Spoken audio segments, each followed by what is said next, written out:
पूर्णबोधमतानुगाः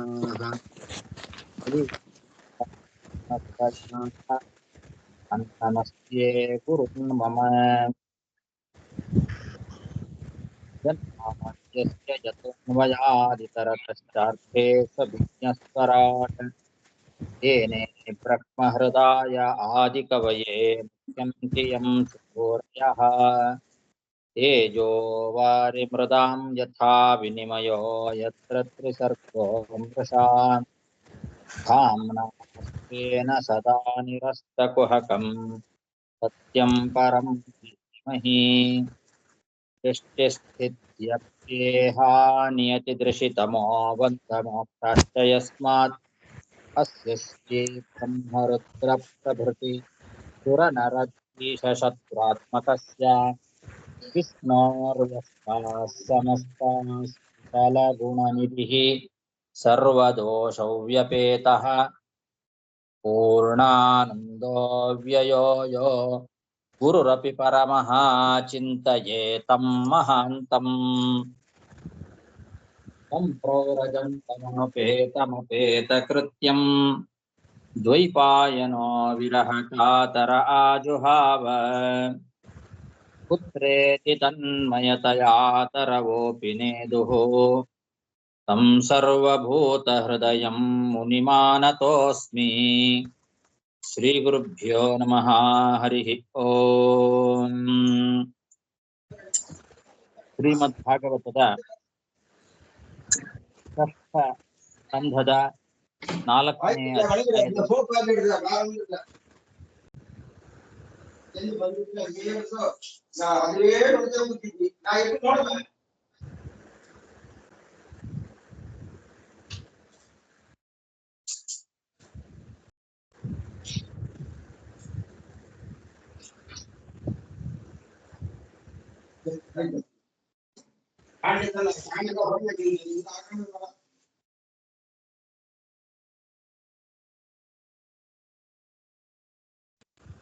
ಅರ್ಥ ಷಷ್ಠ ಸ್ಕಂಧದ 4ನೇ ನಮಸ್ಕಾರ ಗುರುಗಳೇ. 7ನೇ ಶ್ಲೋಕ. ಮಾದ್ರುಮೇಭ್ಯೋ ಮಹಾಭಾಗಾಃ ದೀನೇಭ್ಯೋ ದ್ರೋಗ್ಧುಮರ್ಹಥ ವಿವರ್ಧಯಿಷವೋ ಯೂಯಂ ಪ್ರಜಾನಾಂ ಪತಯಃ ಸ್ಮೃತಾಃ.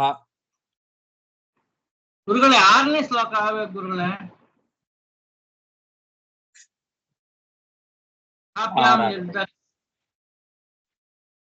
ಆರಾಗಿದೆ.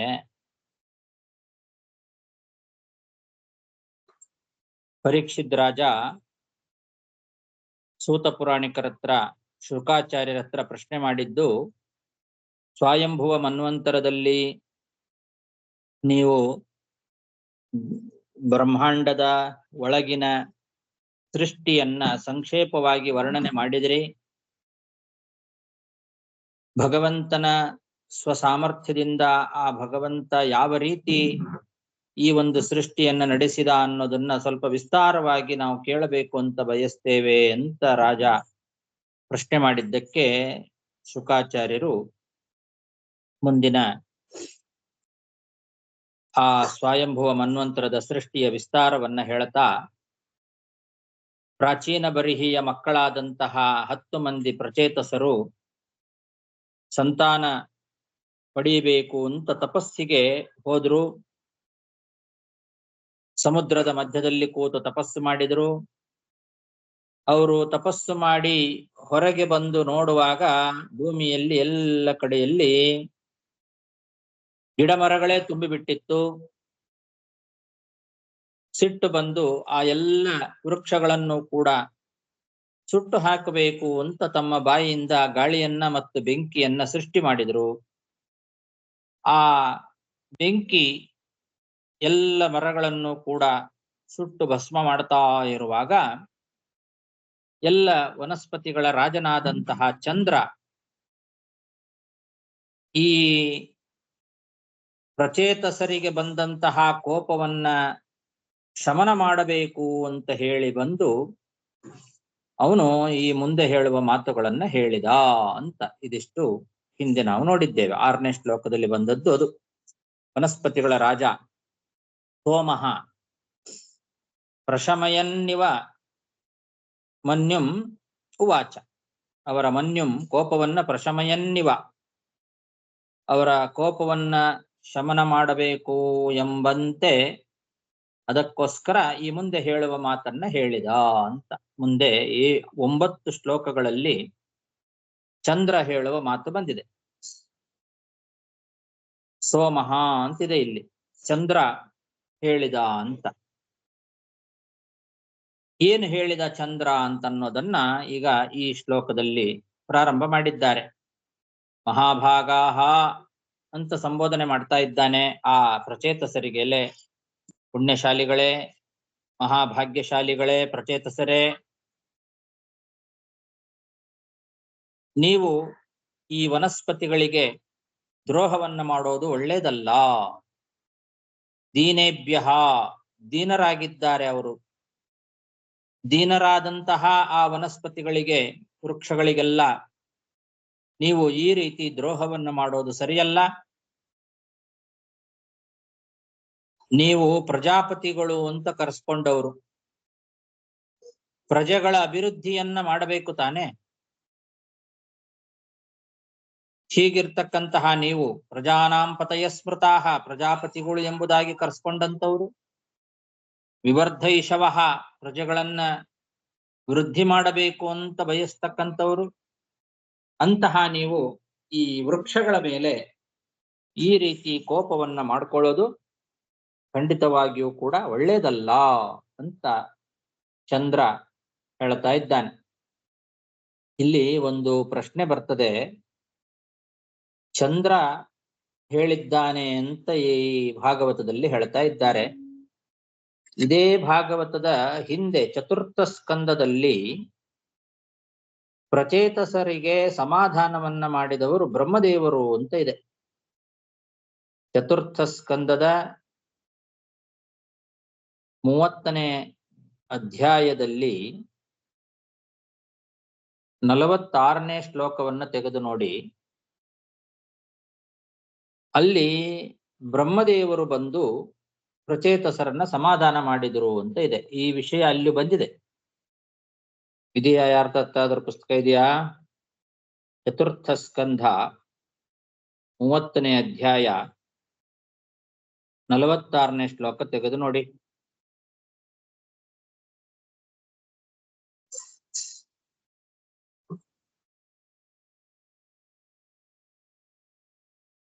ಇದೆ ಅಂದ್ರೆ ಸ್ವಲ್ಪ ಕಾಯ್ತೇನೆ ಆ ಶ್ಲೋಕ ತೆಗೆದು ನೋಡೋವರೆಗೆ. ಯಾರ ಹತ್ರ ಆದ್ರೂ ಪುಸ್ತಕ ಇದೆಯಾ? 46ನೇ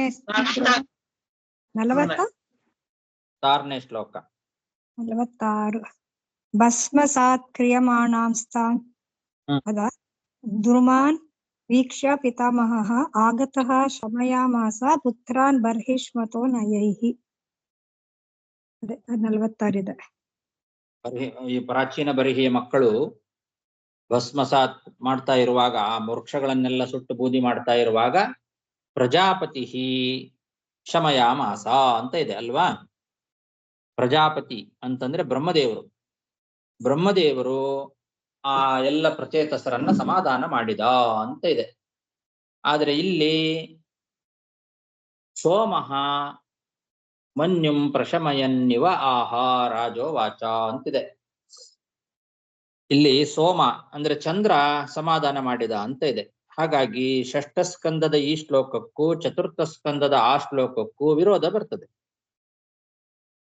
ಹಾಗಾದ್ರೆ ಪ್ರಚೇತಸರು ಮರಗಳನ್ನ ಸುಡುವಾಗ ಬಂದು ಸಮಾಧಾನ ಮಾಡಿದವರು ಬ್ರಹ್ಮದೇವರೋ ಅಥವಾ ಚಂದ್ರನೋ? ಯಾವುದು ಸರಿ? ಒಂದೇ ಭಾಗವತದಲ್ಲಿ 2 ರೀತಿಯಲ್ಲಿ ಹೇಳಿದ್ದಾರೆ. ಯಾವುದು ಸರಿ ಅಂತ ಒಂದು ಪ್ರಶ್ನೆ ಬರ್ತದೆ. ಅದಕ್ಕೆ ಬಹಳ ಕಷ್ಟಪಟ್ಟು ನಾವು ಸಮಾಧಾನವನ್ನು ಕಂಡುಕೊಳ್ತಕ್ಕಂಥ ಅವಶ್ಯಕತೆ ಏನಿಲ್ಲ. ಚಂದ್ರನ ಒಳಗೆ ಬ್ರಹ್ಮದೇವರು ಆವೇಶ ಇರ್ತದೆ ಯಾವಾಗಲೂ ಕೂಡ. ಯಾಕೆಂದ್ರೆ ಅತ್ರಿ ಮುನಿಯಿಂದ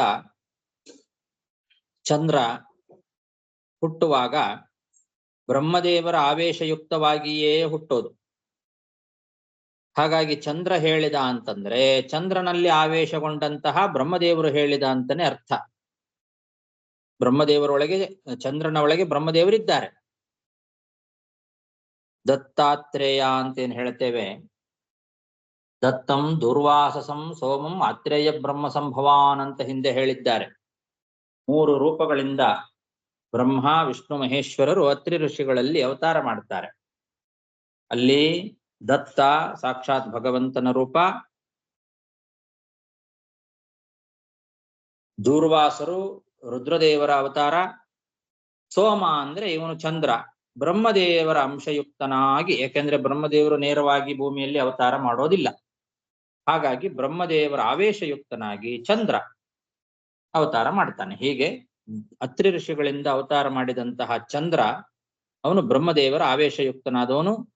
ಹಾಗಾಗಿ ಅಲ್ಲಿ ಪ್ರಜಾಪತಿ ಅಂತ ಬ್ರಹ್ಮದೇವರು ಹೇಳಿದ್ರು ಅಂತ ಹೇಳಿದ್ದಾರೆ. ಇಲ್ಲಿ ಸೋಮ ಹೇಳಿದ ಅಂತ, ಅದಕ್ಕೆ ಇಲ್ಲಿ ಸೋಮ ಅನ್ನೋ ಶಬ್ದವನ್ನ ಬಳಸಿದ್ದಾರೆ. ಅಲ್ಲಿ ದತ್ತಂ ದುರ್ವಾಸಸಂ ಸೋಮಂ ಆತ್ರೇಯ ಬ್ರಹ್ಮ ಅಂತ ಹೇಳಿರೋದ್ರಿಂದ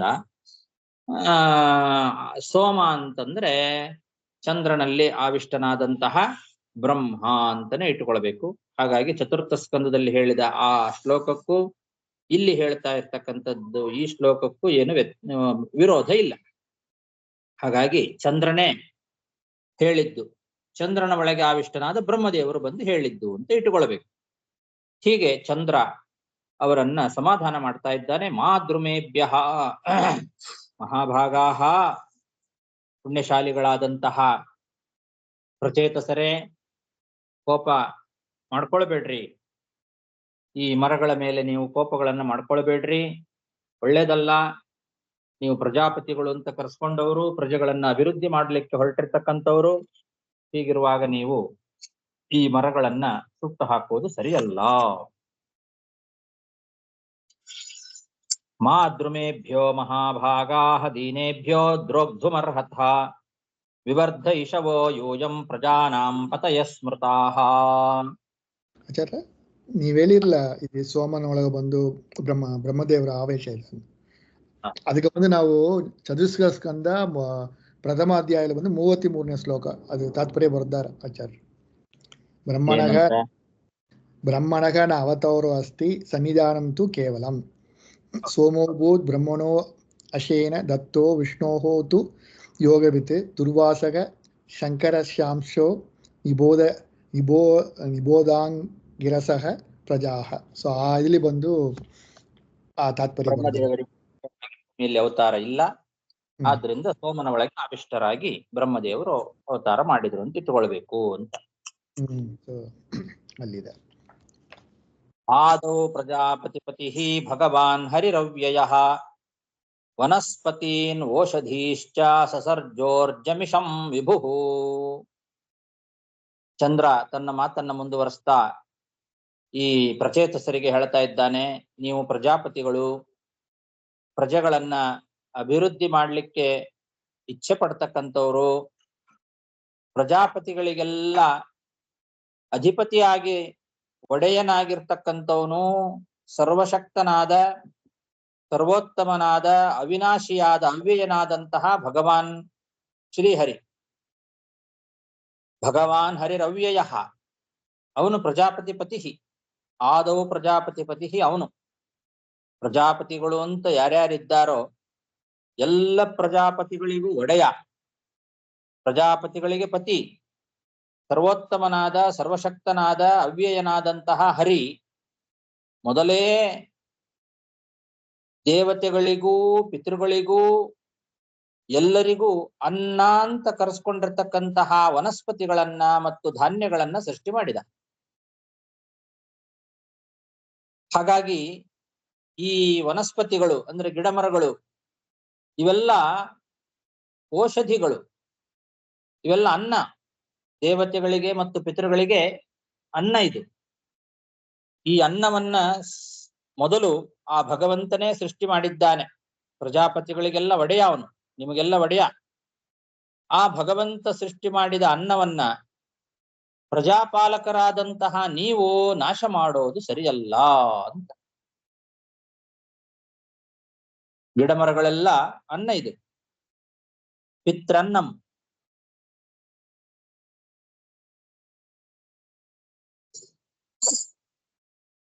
ಊರ್ಜಂ ಅಂತ ಇದೆ ಇಲ್ಲಿ, ಸಸರ್ಜ ಊರ್ಜಂ ಇಶಂ ವಿಭುಹು ಅಂತ.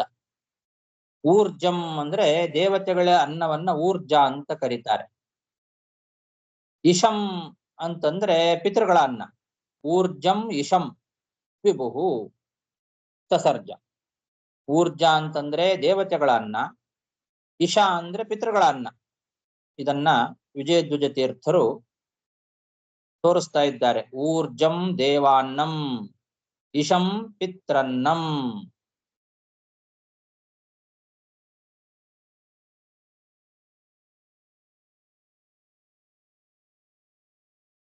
ಆದರೆ ಕೆಲವು ಕಡೆಗೆ ಊರ್ಜಂ ಪಿತ್ರನ್ನಂ ಇಶಂ ದೇವಾನ್ನಂ ಅಂತ ಪ್ರಿಂಟ್ ಆಗಿದೆ ಕೆಲವು ಪುಸ್ತಕದಲ್ಲಿ. ಆದ್ರೆ ಅದು ಸ್ವಲ್ಪ ಹಿಂದೆ ಮುಂದೆ ಮಾಡ್ಕೊಳ್ಬೇಕು. ಊರ್ಜಂ ಅಂದ್ರೇನೆ ದೇವಾನ್ನ, ಇಶಂ ಅಂದ್ರೆ ಪಿತ್ರನ್ನ.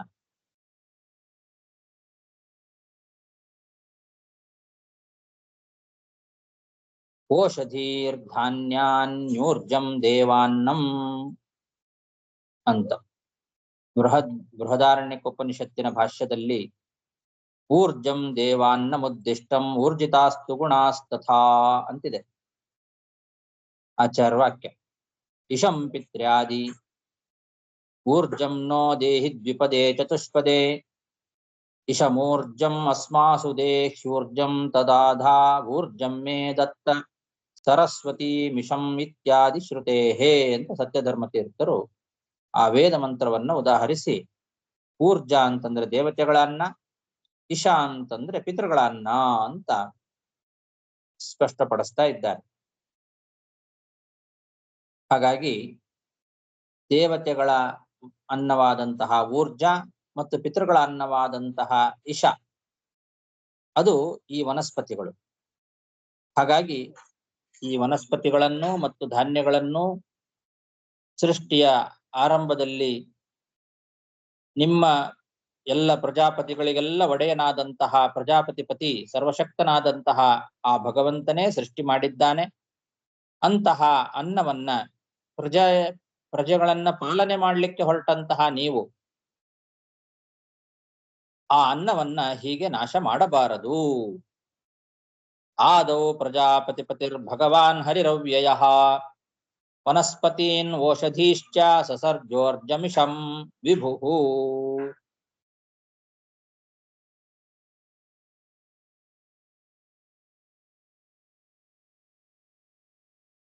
ಅನ್ನಂ ಚರಾಣಾಮಚರಾಃ ಹ್ಯಪದಪಾದಚಾರಿಣಾಂ ಅಹಸ್ತಾ ಹಸ್ತಯುಕ್ತಾನಾಂ ದ್ವಿಪದಾಂ ಚತುಷ್ಪದಃ.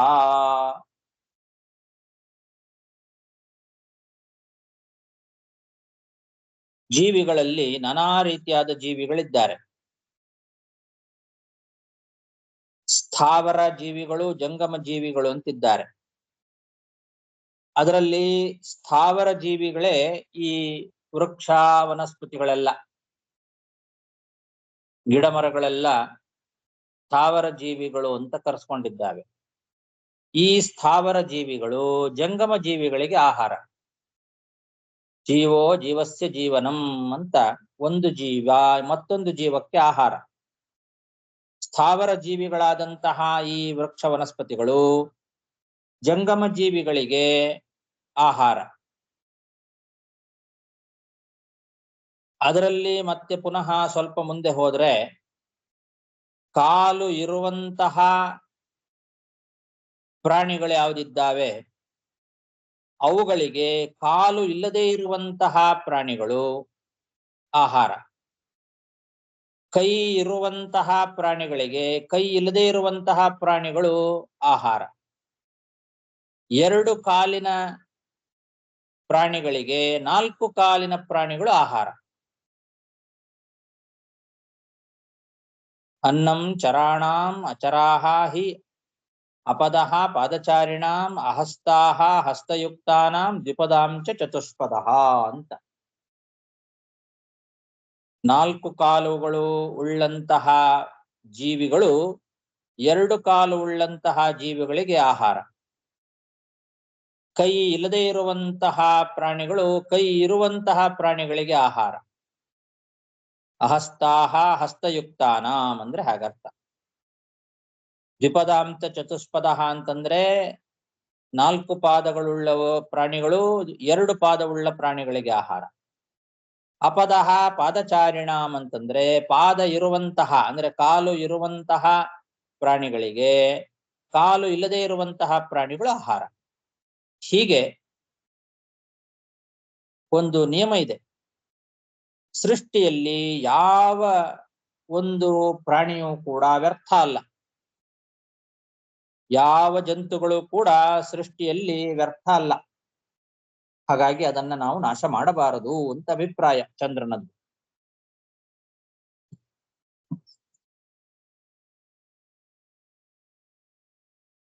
ಇದು ಸಾಧಾರಣವಾಗಿ ಒಂದು ನಿಯಮವನ್ನ ಹೇಳಿದ್ದು.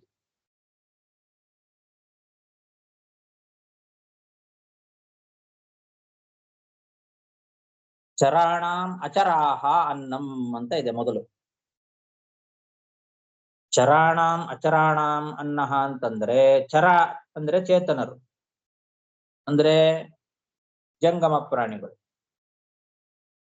ಅವುಗಳು ಅಚರಾಣಾಂ ಅಂತಂದ್ರೆ ವೃಕ್ಷ ವನಸ್ಪತಿಗಳು, ವ್ರೀಹಿ ಮೊದಲಾದವುಗಳು.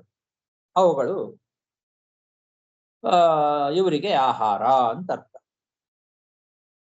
ಅದನ್ನ ನಾವು ಇಟ್ಟುಕೊಳ್ಬೇಕು. ನಮಗೆಲ್ಲ ಅನ್ನ ಅಂತಂದ್ರೆ ವ್ರೀಹಿ ಮೊದಲಾದವುಗಳು. ಚರಾಣಾಂ ಅಚರಾಹ ಅಂತನ್ನೋದನ್ನ ನಮಗೆ ಹೇಳಿದ್ರು.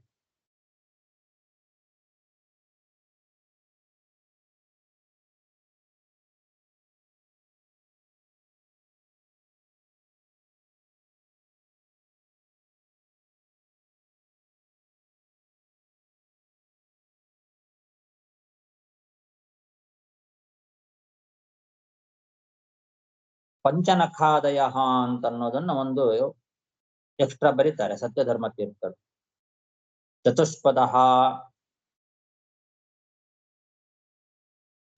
ದ್ವಿಪದಾಂ ಚತುಷ್ಪದಃ ಅಂತಿದೆ. 2 ಕಾಲುಳ್ಳಂತವರಿಗೆ 4 ಕಾಲುಳ್ಳಂತಹ ಪ್ರಾಣಿಗಳು ಆಹಾರ ಅಂತ. ಅದರಲ್ಲಿ ಪಂಚನಖಾದಯ 5 ಉಗುರುಗಳು ಉಳ್ಳಂತವುಗಳು ಅನ್ನೋದನ್ನು ಕೂಡ ಸೇರಿಸ್ಕೊಳ್ಬೇಕು. ಅನ್ನಂ ಚರಾಣಾಂ ಅಚರಾಹ ಯಪಾದ ಪಾದಚಾರಿಣಾಂ ಅಹಸ್ತಾ ಹಸ್ತಯುಕ್ತಾನಾಂ ದ್ವಿಪದಾಂ ಚ ಚತುಷ್ಪದಃ ಯೂಯಂ ಚ ಪಿತ್ರಾ ನಿರ್ದಿಷ್ಟಾಃ ದೇವದೇವೇನ ಚಾನಘಾಃ ಪ್ರಜಾ ಸರ್ಗಾಯ ಹಿ ಕಥಂ ವೃಕ್ಷಾನ್ ನಿರ್ದಗ್ಧುಮರ್ಹಥ. ನೀವು ಸೃಷ್ಟಿಯನ್ನ ಮಾಡಬೇಕು ಅಂತ ಹೊರಟವರು. ನಿಮ್ಮ ತಂದೆ ಪ್ರಾಚೀನ ಬರ್ಹಿ ಎಂಬ ರಾಜ ಮತ್ತೆ ದೇವದೇವೋತ್ತಮನಾದಂತಹ ಚತುರ್ಮುಖ ಬ್ರಹ್ಮ ಮತ್ತು ಪ್ರಜಾಪತಿಗಳಿಗೆಲ್ಲ ಒಡೆಯನಾದಂತಹ ಪ್ರಜಾಪತಿಪತಿ ಶ್ರೀ ವಿಷ್ಣು ಇವರೆಲ್ಲರೂ ಕೂಡ ನಿಮಗೆ ಪ್ರಜಾ ಸೃಷ್ಟಿಯನ್ನ ಮಾಡಿ ಅಂತ ಆದೇಶ ಮಾಡಿದ್ದಾರೆ. ಯೂಯಂ ಚ ನೀವಾದರೂ ಪಿತ್ರಾ ನಿರ್ದಿಷ್ಟಾಹ ದೇವದೇವೇನ ಚ ಅನಗಾಹ ಅಂತ. ಪಿತ್ರ ನಿಮ್ಮ ತಂದೆ ಪ್ರಾಚೀನ ಬರ್ಹಿ ಮತ್ತು ದೇವದೇವ. ದೇವದೇವ ಅಂತಂದ್ರೆ ದೇವತೆಗಳಿಗೆ ಒಡೆಯ ಚತುರ್ಮುಖ ಬ್ರಹ್ಮ ಅಂತನೂ ಇಟ್ಕೊಳ್ಬಹುದು. ದೇವದೇವೋತ್ತಮ ಭಗವಂತ ಇಬ್ರು ಆದೇಶ ಮಾಡಿದ್ದಾರೆ. 3 ಜನನೂ ಆದೇಶ ಮಾಡಿದ್ದಾರೆ ಇವರಿಗೆ. ಪ್ರಾಚೀನ ಬರ್ಹಿಯೂ ಆದೇಶ ಮಾಡಿದ್ದಾನೆ, ಅವನು ಸಾಕ್ಷಾತ್ ತಂದೆ. ಆಮೇಲೆ ಚತುರ್ಮುಖ ಬ್ರಹ್ಮ ಪ್ರಜಾಪತಿಗಳ ಶ್ರೇಷ್ಠ, ಪ್ರಜಾಪತಿಗಳಲ್ಲಿ ಶ್ರೇಷ್ಠ. ಮತ್ತು ಎಲ್ಲಾ ಪ್ರಜಾಪತಿಗಳಿಗೂ ಪತಿ ಒಡೆಯ ಭಗವಂತ, ಅವನು ದೇವದೇವ. ಹೀಗೆ ದೇವದೇವನಾದ ವಿಷ್ಣು ಮತ್ತು ಪ್ರಜಾಪತಿಗಳಿಗೆ ಒಡೆಯನಾದಂತಹ ಚತುರ್ಮುಖ ಬ್ರಹ್ಮ ಮತ್ತು ನಿಮ್ಮ ತಂದೆ ಪ್ರಾಚೀನ ಬರ್ಹಿ ಇವರೆಲ್ಲರೂ ಕೂಡ ನಿಮಗೆ ಆದೇಶ ಮಾಡಿದ್ದೇನು, ನೀವು ಪ್ರಜೆಗಳನ್ನ ಸೃಷ್ಟಿ ಮಾಡಿ ಅಂತ.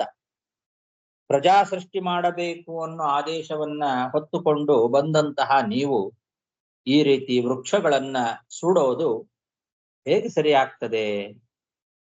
ಕಥಂ ವೃಕ್ಷಾನ್ ನಿರ್ದಗ್ಧುಮರ್ಹತ, ಮರಗಳನ್ನ ಹೇಗೆ ತಾನೇ ನೀವು ಸೃಷ್ಟಿ ಸುಡ್ಲಿಕ್ಕೆ ಹೊರಟಿದ್ದೀರಿ? ಸೃಷ್ಟಿಗೋಸ್ಕರ ಅಂತ ಹುಟ್ಟಿರ್ತಕ್ಕಂಥವುಗಳನ್ನ ದೀನವಾದ ಆ ಪ್ರಾಣಿ ಸೃಷ್ಟಿಯನ್ನೇ ನಾಶ ಮಾಡಬಹುದೇ ನೀವು ಅಂತರ್ಥ.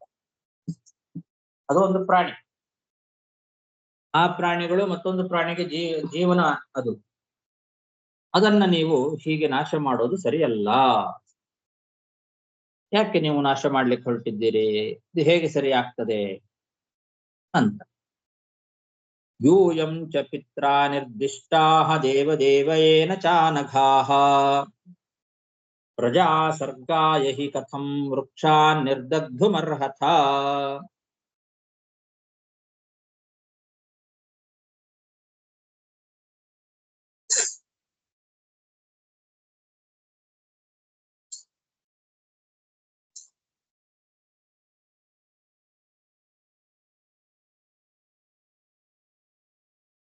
ಆತಿಷ್ಠತ ಸತಾಂ ಮಾರ್ಗಂ ಕೋಪಂ ಯಚ್ಛತ ದೀಪಿತಂ ಪಿತ್ರಾ ಪಿತಾಮಹೇನಾಪಿ ಜುಷ್ಟಂ ವಪ್ರಪಿತಾಮಹೈಃ. ಹಾಗಾಗಿ ನೀವು ನಿಮ್ಮ ಈ ಕೋಪವನ್ನ ಕಡಿಮೆ ಮಾಡ್ಕೊಳ್ಳಿ ಅಂತ ಹೇಳ್ತಾನೆ. ಒಳ್ಳೇದಲ್ಲ ಇದು. ನೀವು ಪ್ರಜಾ ಸೃಷ್ಟಿಯನ್ನ ಮಾಡಬೇಕು ಅಂತ ಬ್ರಹ್ಮದೇವರಿಂದ ಭಗವಂತನಿಂದ ನಿಮ್ಮ ತಂದೆಯಿಂದ ಆದೇಶವನ್ನ ಪಡ್ಕೊಂಡು ಬಂದಂತವರು. ಹಾಗಾಗಿ ನೀವು ಈ ಮರಗಳನ್ನ ಸುಡೋದು ಸರಿಯಲ್ಲ.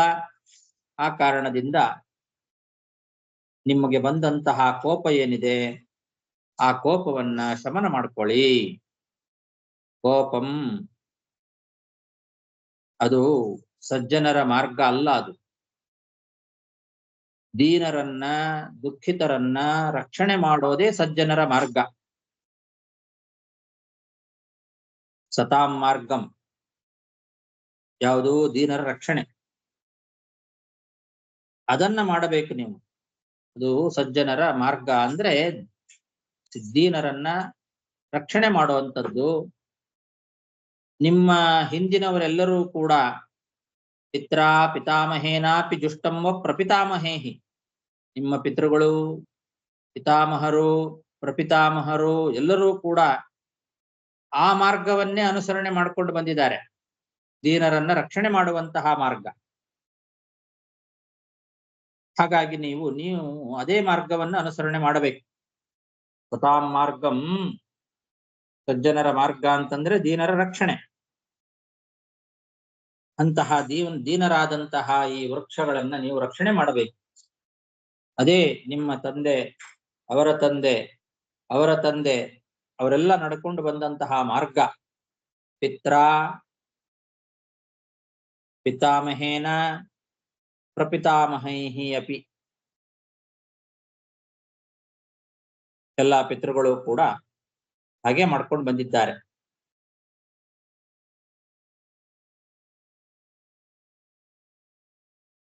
ಆ ಮಾರ್ಗವನ್ನೇ ನೀವು ಅನುಸರಣೆ ಮಾಡಬೇಕು. ಅದೇ ಸಜ್ಜನರಿಗೆ ವಿಹಿತವಾದ ಮಾರ್ಗ. ಹಾಗಾಗಿ ನೀವು ಕೋಪವನ್ನ ಕಡಿಮೆ ಮಾಡ್ಕೊಳ್ಳಿ. ಆತಿಷ್ಠತ ಸತಾಂ ಮಾರ್ಗಂ ಕೋಪಂ ಯಚ್ಛತ ದೀಪಿತಂ ಪಿತ್ರಾ ಪಿತಾಮಹೇನಾಪಿ ಜುಷ್ಟಂ ವಪ್ರಪಿತಾಮಹೈಃ ಶೋಕಾನಾಂ ಪಿತರೌ ಬಂಧೂ ದೃಶ ಪಕ್ಷ್ಮಸ್ತ್ರಿಯ ಪತಿಃ ನೃಪ ಪ್ರಜಾನಾಂ ಭಿಕ್ಷೂಣಾಂ ಗೃಹ್ಯಜ್ಞಾನಾಂ ಬುಧಸ್ಸೃತ್.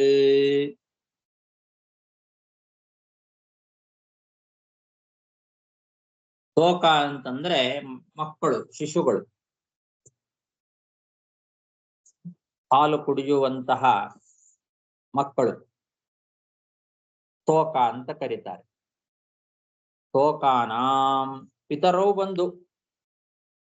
ಆ ತೋಕಗಳು ಏನಿದ್ದಾವೆ, ಮಕ್ಕಳು, ಶಿಶುಗಳು, ಆ ಶಿಶುಗಳಿಗೆ ತಂದೆ ತಾಯಿಗಳು, ಬಂಧುಗಳು. ದೃಶಃ ಪಕ್ಷ್ಮ ಕಣ್ಣಿಗೆ ರೆಪ್ಪೆಗಳು, ಬಂಧುಗಳು. ಸ್ತ್ರೀಯ ಪತಿ ಪತ್ನಿಗೆ ಪತಿ, ಬಂಧು. ನೃಪ ಪ್ರಜಾನಾಂ ಪ್ರಜೆಗಳಿಗೆಲ್ಲ ರಾಜಬಂಧು. ಭಿಕ್ಷೂಣಾಂ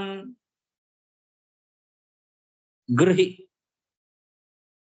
ಸನ್ಯಾಸಿಗಳಿಗೆ, ಭಿಕ್ಷುಗಳು ಅಂದ್ರೆ ಸನ್ಯಾಸಿಗಳು, ಭಿಕ್ಷಾ ಸ್ವೀಕಾರ ಮಾಡಿ ಬದುಕ್ತಕ್ಕಂಥವ್ರು. ಅಂಥವರಿಗೆಲ್ಲ ಗೃಹಸ್ಥನೇ ಬಂಧು. ಗೃಹಸ್ಥರು ಹಾಕುವ ಆ ಭಿಕ್ಷೆಯಿಂದಲೇ ಅವರ ಜೀವನ. ಭಿಕ್ಷೂಣಾಂ ಗೃಹಿ. ಅಜ್ಞಾನಾಂ ಬುಧಃ ಸುಹೃತ್ ಅಜ್ಞಾನಿಗಳಿಗೆ ಜ್ಞಾನಿ ಅವನೇ ಸುಹೃತ್. ಹಿತವನ್ನ ಉಂಟು ಮಾಡತಕ್ಕಂತಹ ಬಂಧುಗಳು ಅಂದ್ರೆ ಅವರು. ಹಾಗೆ ಪ್ರಜೆಗಳಿಗೆಲ್ಲ ನೀವು ಪ್ರಜಾಪತಿಗಳು ಹಿತಕಾರಿಗಳಾಗಬೇಕು, ಬಂಧುಗಳಾಗಬೇಕು ಅಂತ ಅಭಿಪ್ರಾಯ. ತೋಕಾನಾಂ ಪಿತರೌ ಬಂಧು ದೃಶ ಪಕ್ಷ್ಮ ಸ್ತ್ರೀಯ ಪತಿ ನೃಪ ಪ್ರಜಾನಾಂ ಭಿಕ್ಷೂಣಾಂ ಗೃಹ್ಯ ಜ್ಞಾನಾಂ ಬುಧಃ ಸುಹೃತ್.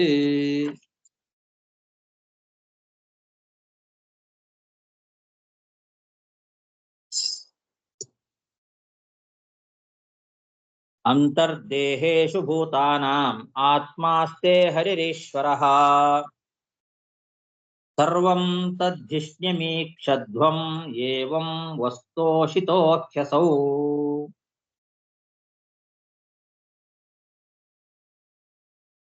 ಯಾವ ಜೀವಿಗಳಿಗೂ ಕೂಡ ಹಿಂಸೆಯನ್ನ ಮಾಡಬಾರದು. ಎಲ್ಲ ಜೀವಿಗಳ ಒಳಗೆ ಅಂತರ್ಯಾಮಿಯಾಗಿ ಭಗವಂತ ಇರ್ತಾನೆ. ಎಲ್ಲಾ ಪ್ರಾಣಿಗಳ ದೇಹದಲ್ಲಿಯೂ ಕೂಡ ಅಂತರಾತ್ಮನಾಗಿ ಆ ಭಗವಾನ್ ಹರಿಹಿ ಈಶ್ವರ ಸರ್ವೋತ್ತಮನಾದ ಭಗವಂತ ಇರ್ತಾನೆ. ಆದ್ರಿಂದ ಎಲ್ಲಾ ಜೀವಿಗಳು ಕೂಡ ಭಗವಂತನ ಆವಾಸ ಸ್ಥಾನ ಅಂತ ತಿಳ್ಕೊಳ್ರಿ. ಅಂತರ್ದೇಹೇಷು ಭೂತಾನಾಂ ಆತ್ಮ ಹರಿಹಿ ಈಶ್ವರ ಆಸ್ತೆ.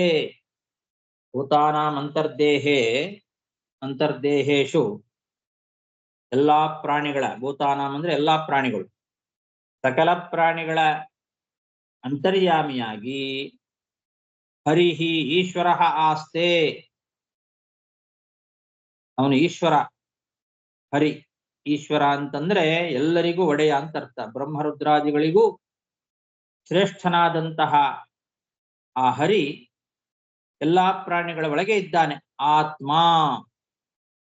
ಚಿದಾನಂದಮಯನಾಗಿದ್ದಾನೆ.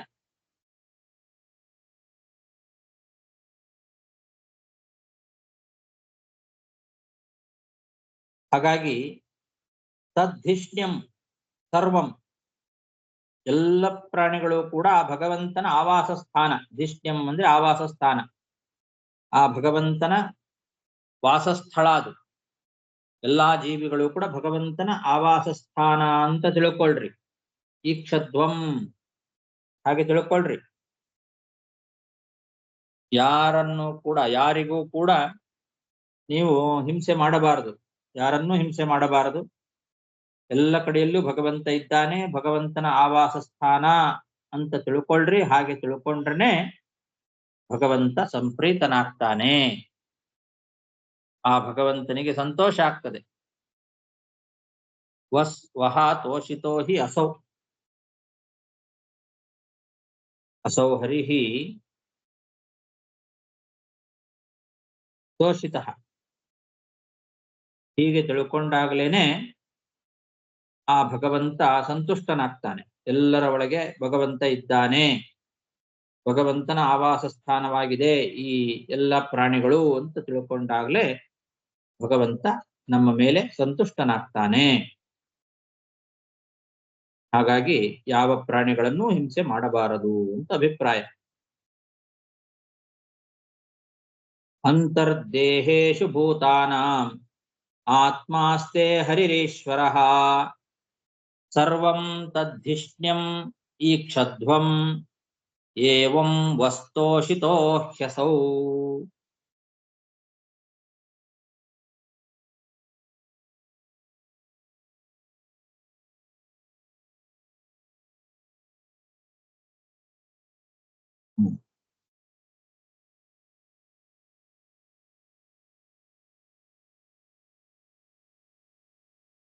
ಅಲಂ ದಗ್ಧೈರ್ದ್ರುಮೈರ್ದೀನೈಃ ಶೇಷಾಣಾಂ ಶಿವಮಸ್ತುವಃ ವಾರ್ಕ್ಷಿಯೈಷಾ ವರಾ ಕನ್ಯಾ ಪತ್ನಿತ್ವೇ ಪ್ರತಿಗೃಹ್ಯತಾಂ.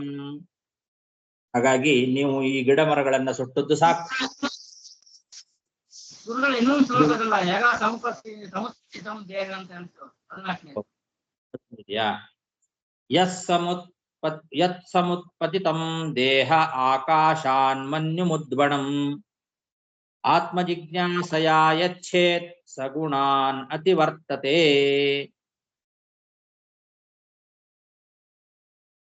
ಯಾವ ಪ್ರಾಣಿಗಳಿಗೂ ಕೂಡ ಹಿಂಸೆಯನ್ನ ಮಾಡಬಾರದು ಅಂತ ಹಿಂದೆ ಹೇಳಿದರು. ಎಲ್ಲಾ ಪ್ರಾಣಿಗಳ ದೇಹದಲ್ಲಿ ಅಂತರಾತ್ಮನಾಗಿ ಭಗವಂತ ಇದ್ದಾನೆ. ಆ ದೇಹದಲ್ಲಿ ಹೃದಯ ಆಕಾಶ ಏನಿದೆ, ಆ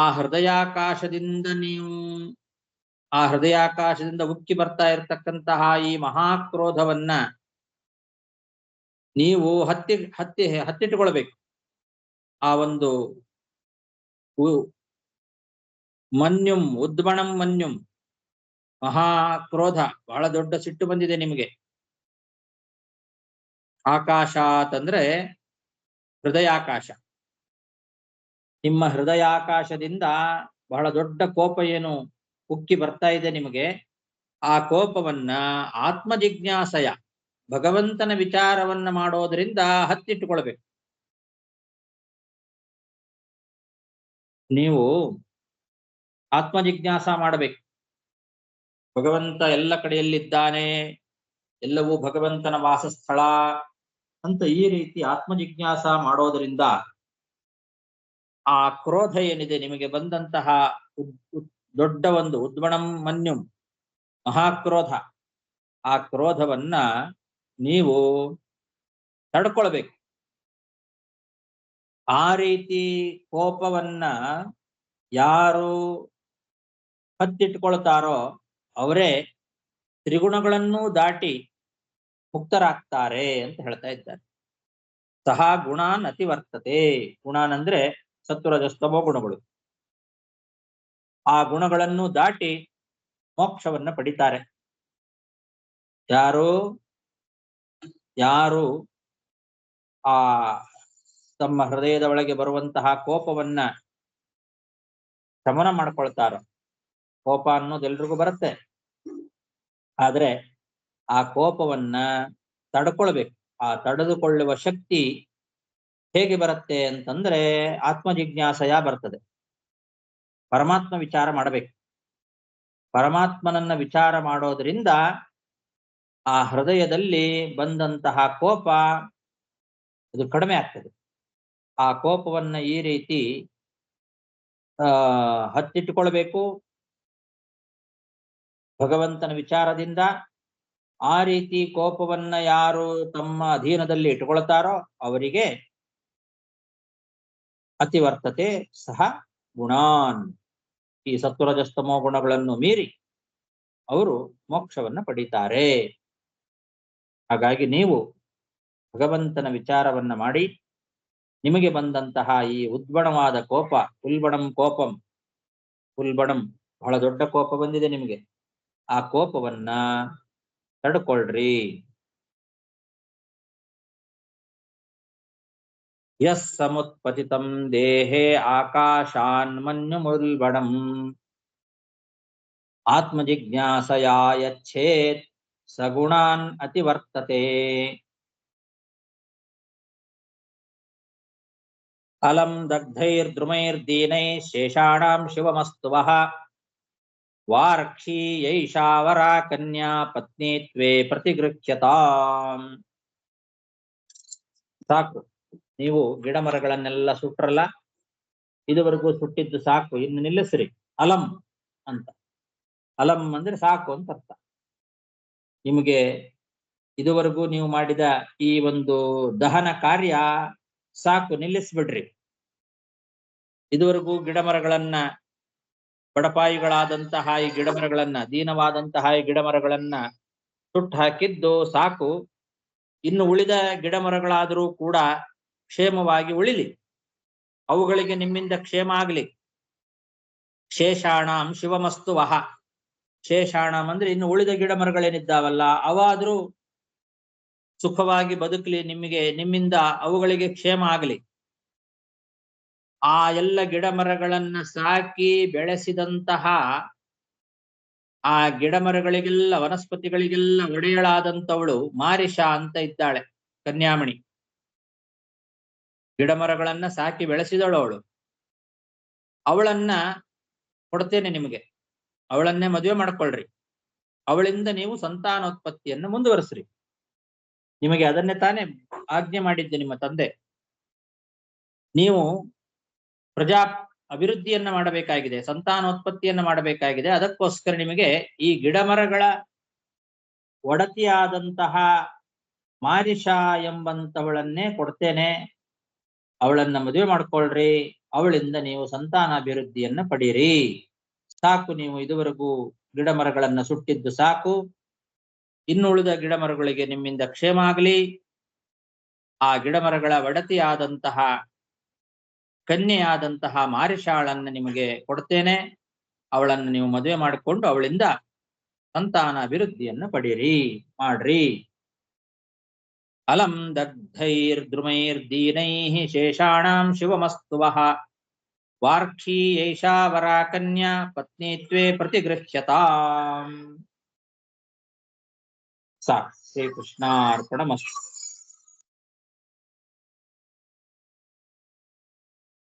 ಬಟ್ ಇದೇ ಮಾತು ನಾವು ಅದ್ಲಿಯೂ ಅದೇ ಬರ್ತೇನೆ. ನಿಮಗೆ ಚತುರ್ಥ ಸ್ಕಂದದಲ್ಲಿ ಬಂದು 30ನೇ ಅಧ್ಯಾಯದಲ್ಲಿಯೂ ಇದೇ ಮಾತು ಹೇಳ್ತಾರೆ. ಅಲ್ಲಿ ಬ್ರಹ್ಮದೇವರು ಹೇಳ್ತಾರೆ ಕೊಟ್ಟಿದ್ದಾರೆ ಅಗ್ನಿಗೆ. ಹೌದು.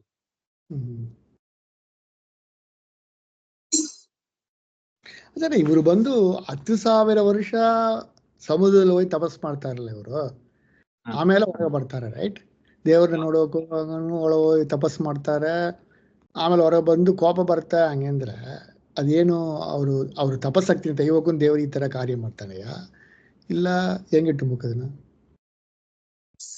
ಎಲ್ಲವೂ ಭಗವಂತನ ಸಂಕಲ್ಪದಂತೆ ಏನಾದ್ರೂ ಅನೇಕ ಉದ್ದೇಶಗಳಿರುತ್ತೆ, ಒಂದೊಂದೇ ಉದ್ದೇಶಗಳಲ್ಲ. ಗಿಡಮರಗಳು ಕೂಡ ಜಾಸ್ತಿಯಾಗಿ ಬೆಳೆದಿತ್ತು. ಅದು ಗಿಡ ಮರಗಳ ಅವಶ್ಯಕತೆಯೂ ಇರಲಿಲ್ಲ. ಹಾಗಾಗಿ ಅವುಗಳ ಒಂದು ಕೆಲವು ಗಿಡ ಮರಗಳ ನಾಶ ಆಗಬೇಕಾಗಿತ್ತು ಅನ್ನೋದೇ ಭಗವಂತನ ಸಂಕಲ್ಪ. ಅದನ್ನ ಇವರ ಮೂಲಕವಾಗಿ ಮಾಡಿಸಿದ. ಅದಕ್ಕೂ ಅವ್ರು ಮಾಡಿದ ತಪಸ್ಸು ಕೂಡ ಸ್ವಲ್ಪ ಜಾಸ್ತಿನೂ ಆಗಿತ್ತು, ಅದನ್ನ ಈ ಮೂಲಕವಾಗಿ ಕಳೆದ. ಹೀಗೆ ಅನೇಕ ಉದ್ದೇಶಗಳು ಇರುತ್ತೆ. ಅಷ್ಟೊತ್ತಿಗೆ ಚಂದ್ರ ಬಂದು ತಡದ ಮೇಲೆ ಇನ್ನುಳಿದ ಗಿಡ ಮರಗಳೇನಿದ್ದಾವೆ ಅವುಗಳು ಬದುಕಬೇಕು. ಅದಕ್ಕೆ ಚಂದ್ರನ ಮೂಲಕವಾಗಿ ಅವರಿಗೆ ಸಾಂತ್ವನ ಹೇಳಿದ, ಮತ್ತು ಚಂದ್ರನೇ ಬಂದು ಅವರಿಗೆ ಕನ್ಯಾದಾನವನ್ನ ಮಾಡಬೇಕಾಗಿತ್ತು. ಈ ಎಲ್ಲ ಉದ್ದೇಶಗಳು ಇರುತ್ತೆ. ಓಕೆ. ಸೊ ಬಟ್ ಆ ಉದ್ದೇಶ ಇದ್ದ ಉದ್ದೇಶ ಅನ್ನೋದು ನಾವ್ ಹೆಂಗ ತಿಳ್ಕೊಬೇಕು? ಇದೆಲ್ಲ ನಾವೇ ಥಿಂಕ್ ಮಾಡ್ಬೇಕಷ್ಟೇ. ಓಕೆ. ಹರೇ ನಮಃ ಆಚಾರ್ಯ. ಈ ಶ್ಲೋಕದಲ್ಲಿ ಅಲಂ ದಗ್ಧೈಹಿ ದ್ರುಮೈಹಿ ದೀನೈಹಿ ಕಿಲಾನಾಂ ಶಿವಮಸ್ತು ವಹ ವೀಕ್ಷಂ ಹಿ ಏಷಾ ವರಾ ಕನ್ಯಾ ಪತ್ನಿತ್ವೇ ಪ್ರತಿಗೃಹ್ಯತಾಂ ಇದೆ. ನೀವು ಶೇಷಾನಾಂ ಹೇಳಿ. ಶೇಷಾಣಂ ಬದಲು ಏನಿದೆ ಅಲ್ಲಿ?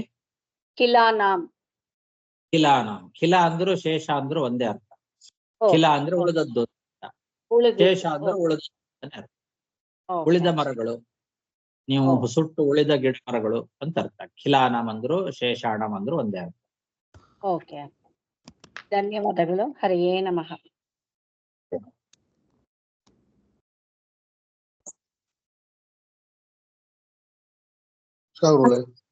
ಒಂದ್ ಕಡೆ ನಮಸ್ಕಾರ ಹೇಳ್- ಗುರು. ಹರೇ ನಮಃ. ನಮಸ್ಕಾರ ಗುರುಗಳೇ. ಹರೇ ನಮಃ. ಹರೇ ನಮಃ. ಅರೆ ಆಚಾರ್ಯ ಒಂದ್ ನಿಮಿಷ. ಒಂದ್ ಕಡೆ ಹೇಳ್ತಾರೆ ಪ್ರಾಣಿಗಳಿಗೆ ಏನೋ ಇದು ಮಾಡ್ಬಾರ್ದು ಹಿಂಸೆ ಅಂತ, ಇನ್ನೊಂದ್ ಕಡೆ ಹೇಳ್ತಾರೆ ಪ್ರಾಣಿಗಳನ್ನ ಎರಡು ಕಾಲು ಅಂದ್ರೆ ಮನುಷ್ಯರೇ ಅಲ್ವಾ, ಮನುಷ್ಯರು ಪ್ರಾಣಿಗಳನ್ನ ತಿನ್ಬೋದು ಅಂತ ಹೇಳ್ತಾರಲ್ವಾ, ಅದ್ ಹೇಗೆ ಎರಡು ಜೀವನಕ್ಕೋಸ್ಕರ ಮಾಡ್ಲಿಕ್ಕೆ ಅದು ಅಲ್ಲ. ಈಗ ನಾವು ಸಸ್ಯಗಳನ್ನ ತಿಂತೇವಲ್ಲ, ಸೊಪ್ಪು ತರಕಾರಿ ಎಲ್ಲ ಜೀವಿಗಳೇ. ಆ ಜೀವಿಗಳನ್ನ ನಾವು ನಮ್ಮ ಬದುಕಲಿಕ್ಕೋಸ್ಕರ ನಾವು ಅದನ್ನು ಕಟ್ ಮಾಡ್ಕೊಂಡು ಅಡಿಗೆ ಮಾಡ್ಕೊಂಡು ಊಟ ಮಾಡ್ತೇವೆ. ಅಷ್ಟಕ್ಕೆ ದೋಷ ಇಲ್ಲ. ಅದಕ್ಕೆ ಪರಿಹಾರ ಮಾಡಿಕೊಂಡು ವೈಶ್ವದೇವಾದಿಗಳನ್ನ ಮಾಡಿಕೊಂಡು ಅದಕ್ಕೆ ತಕ್ಕಂತೆ ಭಗವಂತನಿಗೆ ಸಮರ್ಪಣೆ ಮಾಡಿ ನಾವು ಊಟ ಮಾಡೋದ್ರಿಂದ ದೋಷ ಏನಿಲ್ಲ. ಅದಕ್ಕೆ ಅದೇ ವಿಹಿತ. ಹಾಗೆ ಜೀವನಕ್ಕೋಸ್ಕರ ಎಷ್ಟು ಬೇಕೋ ಅಷ್ಟು ವಿಹಿತ, ಅದನ್ನು ಕೊಡುವ ಪ್ರಕಾರ ಮಾಡಬೇಕು. ಅದು ಬಿಟ್ಟು ಈ ರೀತಿ ವ್ಯರ್ಥವಾಗಿ ಅದನ್ನ ಸುಟ್ಟು ಹಾಕುವುದು ತಪ್ಪು ಅಂತ ಅಭಿಪ್ರಾಯ.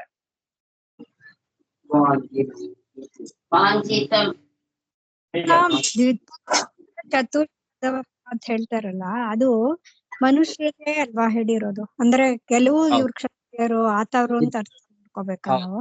ಹಿರಿಯರಿಗೆಲ್ಲ ಮಾಂಸಾಹಾರ ವಿಹಿತವಾಗಿದೆ.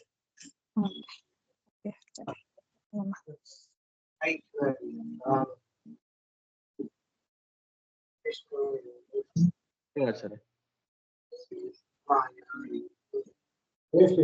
ನಮಸ್ಕಾರ ಗುರುಗಳೇ.